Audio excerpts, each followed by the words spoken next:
why things are the way they are today and the meaning of ascension. How would you like to know the meaning of time? And have you ever heard that time is an illusion and that only the present moment exists? Have you ever wondered why great civilizations have fallen? And would it be of interest to you to see how the ascension process works?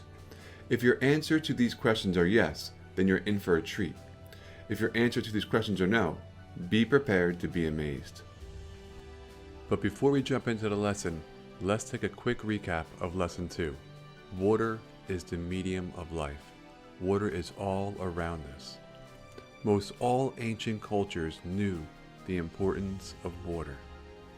Water is the only molecule present in all three states. Our bodies and the surface of Earth are made up of more than 70% water. Water holds memory. Our intentions have a direct effect on water, showing us that when we're giving grace, we're changing the molecular structure of the water. Our atmosphere contains 37.5 billion gallons of water. That is so much water all around us. And then buoyancy and density. So in this chapter, we're going to dive a little bit deeper into buoyancy and density. Welcome to Lesson 3. Why things are the way they are today and the meaning of ascension. What is time? The big question. What is time? Do you know what this is? This is how we were able to tell time 100 years ago. This is a sundial. So how a sundial works is the sun casts a shadow by hitting the sundial, and where the shadow lies is where the time of the day would be. So time in and of itself is based on the moon, the constellation, the stars, and the sun. So our time is reflected from the heavens. So let's look at the hours of a day. The hour is a unit of measure of the Earth's passage around the sun in the heliocentric model. In the geocentric model, it's the passage of the sun over our heads. In the modern usage, an hour comprises of 60 minutes, or 360 seconds. The day is comprised of 24 hours and is divided into two 12-hour segments. All these numbers are based off the sun's position in degrees. For this explanation, we will stick with the geocentric model, our first-person point of view. In one day, the sun moves along the ecliptic in a 360-degree circle around us. It moves 4 degrees every minute.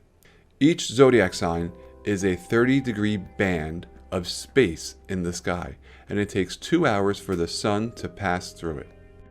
The naming of the days. The Babylonians named the days after the 5 planetary bodies known to them, Tuesday through Saturday, and after the sun and moon, Sunday and Monday.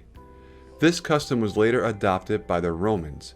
Emperor Constantine established the 7-day week in the Roman calendar in 321 AD, and designed Sunday and Monday as the first 2 days of the week. The other weekdays named in English are derived from the Anglo-Saxon names from the gods in Teutonic mythology. Now before we go any further here, my Spanish isn't the best, so I'm going to do my best with my enunciation here. So in English you have Sunday, in Spanish Domingo, in Latin Sol, all referring to the sun. Then you have Monday, in Spanish Lunes, in Latin Luna, all referring to the moon. And then Tuesday, Miertes, in Latin Mars, and the planet is Mars. Then you have Wednesday, Spanish Miércoles, Latin Mercurius, and the planet is Mercury. Then you have English for Thursday, Jueves, Lupiter, and the planet is Jupiter. And then English Friday, Viernes, Latin Venus, and the planet is Venus. And then English for Saturday, Spanish is Sabado, Latin is Saturnius, and the planet is Saturn. So you can see all of our days of the week are based on the names of the planets that are above our heads. So Saturday, Sunday, and Monday are pretty self-explanatory. Saturday, Saturn. Sunday is the sun. Monday is the moon. And then you have Tuesday, Wednesday, Thursday, and Friday. It's kind of like, where did that come from? Well, again, it came from the Anglo-Saxon and Norse influences. So Tuesday comes from Tiu, the Anglo-Saxon name for Tyr, the Norse god of war. Tyr was one of the sons of Odin, or Woden. He is equated with Mars, the Roman war god. So Tuesday, again, goes with Mars. And Wednesday is Woden's day. Woden, or Odin, was the ruler of the Norse gods, realm, and associated with wisdom, magic, victory, and death. The Romans connected Woden to Mercury because they were both guides of the souls after death. Thursday is Thor's day. Gets its English name after their hammer-wielding Norse god of thunder, strength, and protection. Thor was also one of the sons of Odin, the Roman god Jupiter, as well as being the king of gods, was the god of the sky and thunder. And Friday is named after the wife of Odin. Some scholars say her name is Frigg, others say it's Freya. Whatever her name is, she was often associated with Venus, the Roman goddess of love, beauty, and fertility. So now you can see how Saturday is Saturn, Sunday is the sun, Monday is the moon, Tuesday was the Anglo-Saxons god of war, Mars, and then you have Wednesday, Woden's day, is associated with Mercury, and then Thursday is associated with Jupiter, and then Friday is associated with Freya, the goddess of love, Venus. Looking at Venus, right? Venus is the archetype of love. Interestingly enough, it's on Friday. Everybody loves Friday, right? Because Friday is the last day of the work week. So now looking at the planets, how do we get the order of the planets by distance? So we had this information before telescopes. So how are we able to determine how far a planet was from another one? We were able to come up with this figure by how much time it took to orbit the Earth. So a faster moving planet, meaning a planet that moved faster around us, was closer to a planet that was moving slower around us, which is further away. So when you look at the time, it takes Saturn 29.5 years to make a full rotation around us. It takes Jupiter 11.9 years, Mars 1.9 years, the Sun 1 year, Venus 0.6 years, Mercury 0.2 years, and the Moon 29 days. So the Moon is moving extremely fast around us, and then you have Mercury, then Venus, then the Sun, Mars, Jupiter, Saturn, and so on. How do we create the orders of the days of the week? So now we know the distance of Saturn being the furthest, the Moon being the closest. We have Saturn, Jupiter, Mars, Sun, Venus, Mercury, Moon in order based on their distance, right? So what we did was we counted hours. First hour was Saturn, Jupiter was the second hour, Mars is the third hour, Sun is the fourth, Venus the fifth, Mercury the sixth, and then the seventh is the Moon. And then we redo it again. The eighth hour would be Saturn, Jupiter is the ninth, Mars is the 10th, and then so on and so on and so on. So we would count 24 hours continuously going through these planets.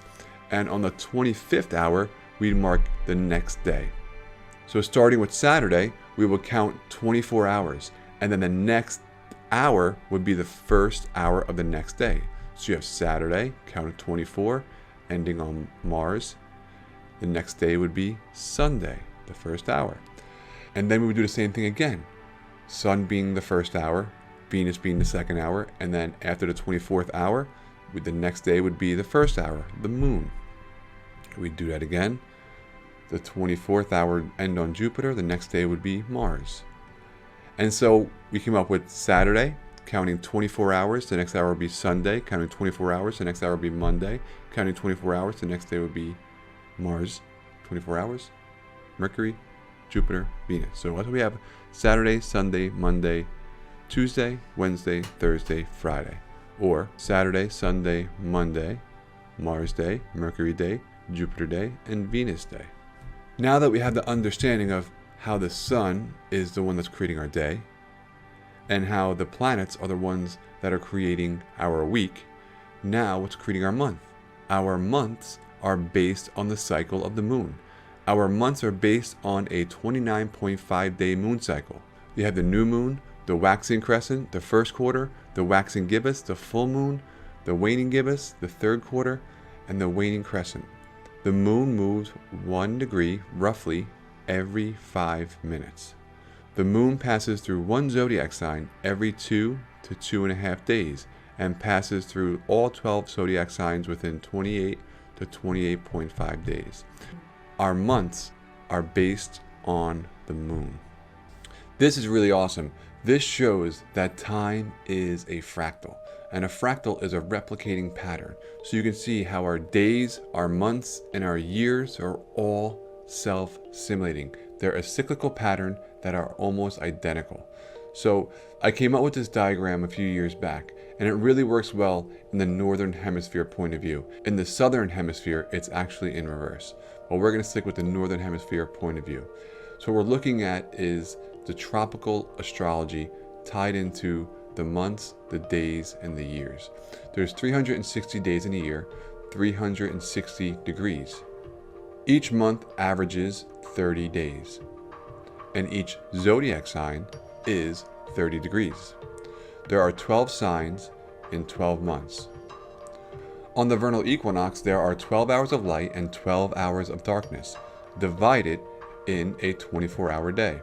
It takes 12 months for the sun to pass through all 12 zodiac signs.